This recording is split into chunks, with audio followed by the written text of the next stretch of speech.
Assalamualaikum class 7th. How are you? Hopefully you all are fine. कैसी गुजर रही हैं आप लोगों की छुट्टियां? चलें छुट्टियों के साथ साथ आज हम पढ़ने का काम भी स्टार्ट करते हैं ताकि आपकी पढ़ाई भी साथ साथ जारी रहे। बिस्मिल्लाहिर्रहमानिर्रहीम। सबसे पहले हम चलते हैं अपने यूनिट नंबर 1 की तरफ। यूनिट नंबर 1 का नाम है स्ट्रक्चर ऑफ लिविंग ऑर्गेनिज़म। सबसे पहले हम इस चीज़ के बारे में पढ़ेंगे कि लिविंग ऑर्गेनिज़म क्या चीज़ होती है। लिविंग ऑर्गेनिज़म हर उस चीज़ को कहते हैं बेटा जो ब्रीथ कर सके, जो खा पी सके, जो सांस ले सके। ठीक है, जैसे अब ह्यूमन्स हैं, हमें ज़िंदा रहने के लिए ऑक्सीजन की ज़रूरत होती है, तो ह्यूमन भी क्या आगे लिविंग ऑर्गेनिज़म। ऐसे ही एनिमल्स भी क्या आगे लिविंग ऑर्गेनिज़म।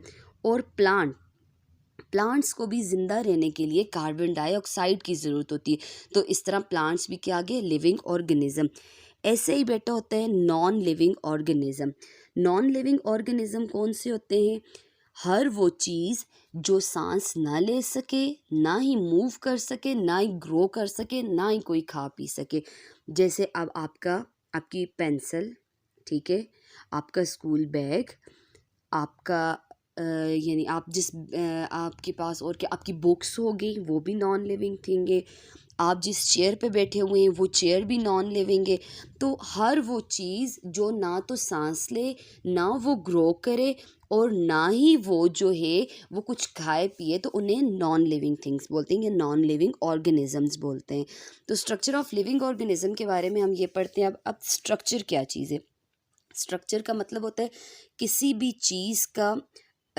चीज़ का ढांचा आप बोल सकते हैं, क्योंकि स्ट्रक्चर के बगैर ना तो कोई चीज़ मूव कर सकती है, ना ही कोई चीज़ ग्रो कर सकती है, और ना ही किसी चीज़ की जो है वो सही से शक्ल बनी हुई होती। अब आप देख लें, बिल्कुल ऐसे ही जैसे अब ह्यूमंस को देख लें, तो ह्यूमंस की बॉडी भी जो है वो उसके अंदर भी एक स्ट्रक्चर बना हुआ है। ठीक है, बोन्स से मिलके हमारी बॉडी का स्ट्रक्चर बना हुआ है। हमारे अंदर जो है वो बहुत सी बोन्स मिलके पूरा जो है वो एक स्केलेटन बनाती है, एक स्ट्रक्चर बनाती है। तभी जाके पता चलता है कि हाँ जी ये इंसान है, ये एनिमल है, ये कोई बर्ड है या फिश है, जो चीज़ भी है वो अपने स्ट्रक्चर से उसके बारे में पता लगाया जा सकता है। चलिए अब हम आते हैं अपने टॉपिक की तरफ। तो बिस्मिल्लाहिर्रहमानिर्रहीम हम स्टार्ट से पढ़ना स्टार्ट करते हैं। Structure of flowering plant. A typical flowering plant can be divided into two main parts, vegetative part and reproductive part। अब वो कह रहे हैं कि एक फ्लावर जो होता है, एक फ्लावरिंग प्लांट जो होता है, ठीक है, उसके दो मेन हिस्से होते हैं। कौन कौन से दो मेन हिस्से होते हैं? एक को बोलते हैं रिप्रोडक्टिव पार्ट, और एक को बोलते हैं वेजिटेटिव पार्ट, और एक को बोलते हैं रिप्रोडक्टिव पार्ट। अब हम पढ़ते हैं कि वेजिटेटिव पार्ट में कौन से होते हैं और रिप्रोडक्टिव पार्ट में कौन से हिस्से आते हैं। हम दोनों टॉपिक्स को अलग अलग पढ़ेंगे। आज हम स्टार्ट करते हैं वेजिटेटिव पार्ट से। बिस्मिल्लाहिर्रहमानिर्रहीम। The stem, root and leaves are the vegetative part of plant. ये आपके पास पौधा है, ठीक है, मैं यहाँ एक पौधा बना लेती हूँ आपके सामने। ये आ गया जी, ये अंडरग्राउंड उसकी क्या आ गई है? स्टेम आ गई है। ठीक, ये अंडरग्राउंड उसकी रूट आ गई है। ये आ गई है स्टेम, और स्टेम के साथ क्या लगता है? पत्ते भी होते हैं और फ्लावर भी होता है।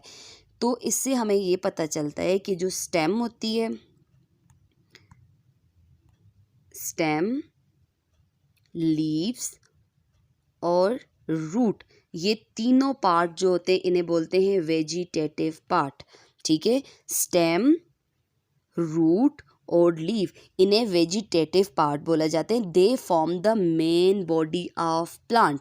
ये प्लांट का जो है ये मेन बॉडी बनाते हैं। इनके बगैर प्लांट जो है वो इनकम्प्लीट होता है। ये मेन बॉडी है, यानी main part of the plant है। उसके बाद अब हम एक एक पार्ट के बारे में पढ़ते जाएंगे। सबसे पहला पार्ट है the stem. The stem is the part of plant which grow above the ground.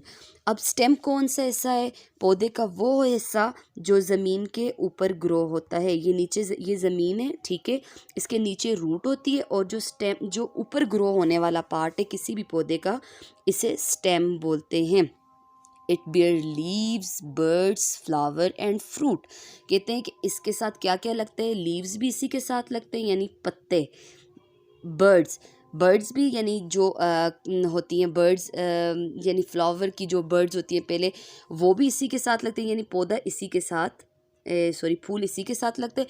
और फिर इसी पहले ये बर्ड होता है, फिर ये फ्लावर बन जाते हैं और देन यही वाला जो है क्या बन जाते हैं? फ्रूट बन जाता है। ठीक है, साथ साथ हम इस चैप्टर में आगे पढ़ते जाएंगे कि कैसे एक स्टेम के साथ पहले बर्ड लगता है, फिर उससे वो फ्लावर बनता है and then this flower converted to fruit. तो ये हम साथ साथ पढ़ते जाएंगे। उसके बाद है, चलें जी, तो आज के लिए आपका यही टॉपिक जो है ये काफ़ी है। आप लोगों ने इसको अच्छे से पढ़ लेना है ताकि आपको समझ आ जाए living things, non living things, living organism, non living organism. इस सारी वीडियो को आपने बार बार देखने ताकि आपको आइडिया हो जाए कि इस चैप्टर में जिन चीज़ों के बारे में हम पढ़ेंगे उन सब के बारे में आपको पता हो जाना चाहिए। आपने अपनी नीट कॉपी पे एक प्लांट ड्रॉ करना है जिसकी रूट भी हो, स्टेम भी हो, साथ एक लीव भी लगा और एक साइड पे कोई ना कोई फ्लावर भी लगा। प्यारा सा करके इसको ड्रा करके साथ लेबल भी करना है, root, stem, leaf, branch and flower. ये सारा आपने लेबल करके प्यारी सी डायग्राम ड्रॉ करके पेज पे सबसे पहली लाइन में अपना नाम ज़रूर लिखना है, क्योंकि नाम से ही हम आपकी अटेंडेंस लगाएंगे। जिस बच्चे का नाम के साथ हमें होमवर्क मिलेगा हम उसी की अटेंडेंस जो है अपने पास लगाएंगे और उसी को प्रेजेंट शो किया जाएगा, अदरवाइज़ उस बच्चे को एब्सेंट शो किया जाएगा।